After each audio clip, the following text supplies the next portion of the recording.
Jordi Amat tebar ancaman ke rival. Opsi skema baru STY usai kedatangan JIZ. Timnas Indonesia U20 terapkan promosi degradasi. Simak informasi selengkapnya sebagai berikut.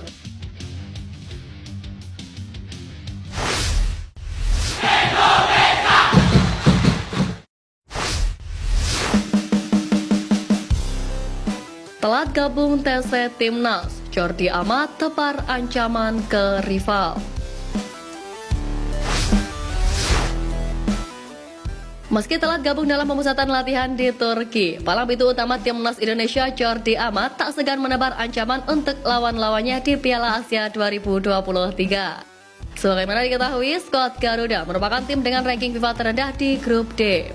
Skuad asuhan STY harus melawan Jepang dan Irak yang sudah sempat mencicipi gelar juara Piala Asia. Tercatat hanya Vietnam yang memiliki level setara dengan Timnas Indonesia. Meski begitu, The Golden Stars Warriors kerap menyulitkan tim asuhan Sintayong dalam beberapa periode ke belakang. Namun Jordi Amat tidak melihat hal tersebut sebagai beban. Meski tidak diuntungkan, armada Sintayong diyakini dapat memberi kejutan. Melihat peluang kami, menurut saya mungkin kami bisa dibilang tim underdog di grup ini. Tapi Anda tak pernah tahu, ini adalah sepak bola. Saya pikir tim ini siap untuk bertarung dan berkompetisi. Mungkin dua laga sebelumnya di kualifikasi Piala Dunia 2026 melawan Irak dan Filipina kami kurang baik. Tapi kami harus memperbaikinya. Terang Jordi Amat dilansir dari laman PSSI. Terkait pemusatan latihan, Jordi Amat mengaku menu yang dijalani selama training camp di Turki cukup berat. Namun hal itu wajib dilalui guna menghadapi lawan-lawan berat di Piala Asia.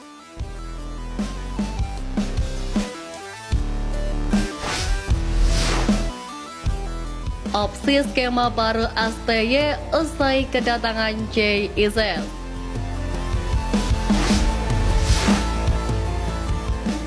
Pertama, skema 3 back sejajar.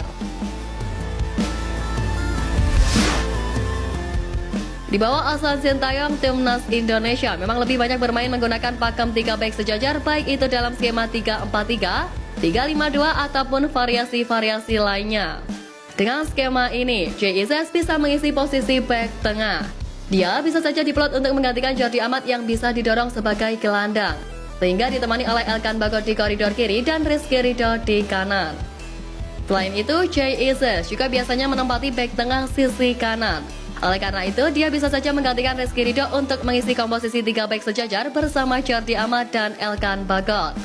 Sejauh ini, Elkan Bagot, Jordi Amat, dan Rizky Ridho memang sudah sering menjadi andalan Sintayong sebelum kehadiran JIZ. Namun, Sintayong juga bisa masih memilih opsi untuk Justin Hubner.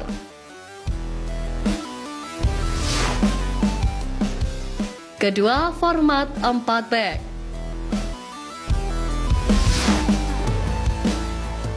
Sesuai dengan kebiasaannya di Eropa, JIZ juga tak akan kesulitan jika harus mengisi format 4 back yang juga kerap digunakan Sintayong baik dalam pakem 4-4-2, 4-3-3 maupun variasi 4-2-3-1. Formasi seperti ini menghendaki dua back tengah di jantung pertahanan. Selama berkarir di Belanda dan Italia, JIZ biasanya mengisi pos bagian kanan karena sesuai dengan kaki terkuatnya. Dengan demikian, rekan duet yang paling tepat untuk menemaninya di jantung pertahanan ialah Elkan Bagot yang berkaki kidal. Selain itu, dia bisa juga ditemani oleh Jordi Amat sebagai alternatif lainnya.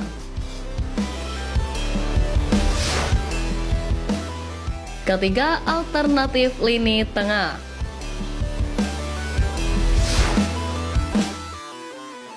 Selain terbiasa menempati pos pertahanan, JIZ juga beberapa kali mendapatkan tugas untuk mengisi lini tengah.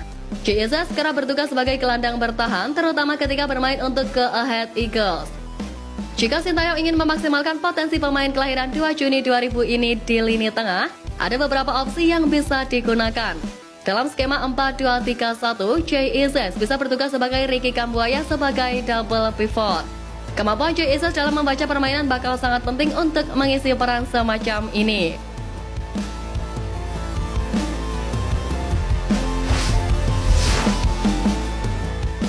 TC di Qatar selesai, Timnas Indonesia U20 terapkan promosi degradasi.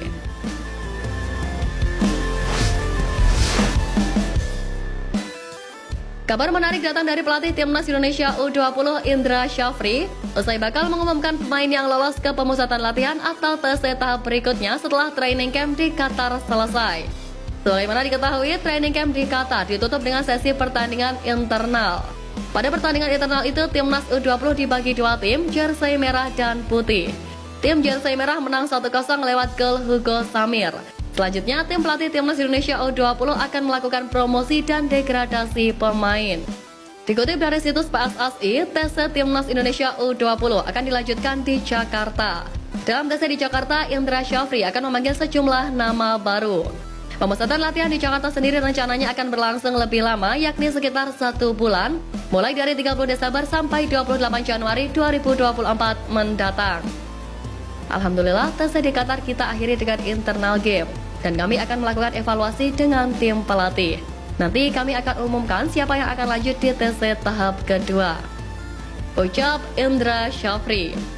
Menurut mantan pelatih Bali United tersebut, TC di Jakarta akan berjalan lebih intensif ketimbang di Qatar.